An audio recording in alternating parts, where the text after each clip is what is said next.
Okay जी बच्चों, अब जी हम लोगों का यहाँ पे पीएच वाला पॉइंट ख़त्म हो गया। अब जी हम लोग बीपी कैब निमोनिक था ना, बीपी में बी था ब्लड फ्लो। भाई अब हम ब्लड फ्लो को डिस्कस कर लेते हैं, ठीक है। ब्लड फ्लो का एब्जॉर्प्शन के ऊपर क्या इफेक्ट है। सबसे ज़्यादा ब्लड फ्लो वेसल सप्लाई कहाँ पे आ रही है, स्टमक पे या इंटेस्टाइन पे?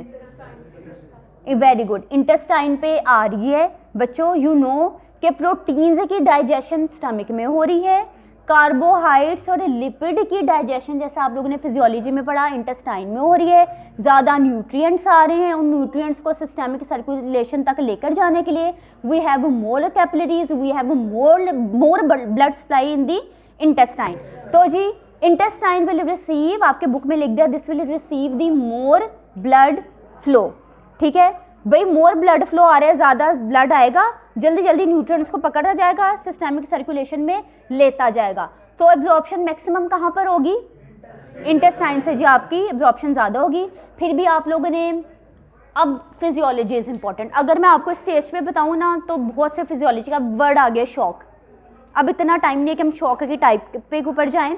इतना याद रख लो, शॉक इज़ अ कंडीशन जहाँ पे जो आपकी ब्लड सप्लाई है वो यहाँ तो कम हो जाती है या बिल्कुल ही ख़त्म हो जाती है, जिसकी वजह से सेल्स की डेथ हो जाती है।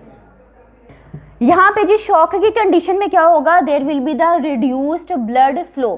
भाई शॉक की कंडीशन आई, फॉर एग्जांपल स्किन की तरफ ब्लड फ्लो कम हुआ, जो तो ड्रग्स आप सबक्यूटेनियस रूट से दे रहे हो उसकी भी एब्जॉर्प्शन कम होगी ना। भाई ये चीज़ आपके ऑथर ने लिख दी, the shock severely reduces blood flow to the cutaneous tissue. Cutaneous means skin की बात करें, subcutaneous means beneath the skin, ठीक है। thereby minimizing the absorption from the subcutaneous administration. Clear? Yes.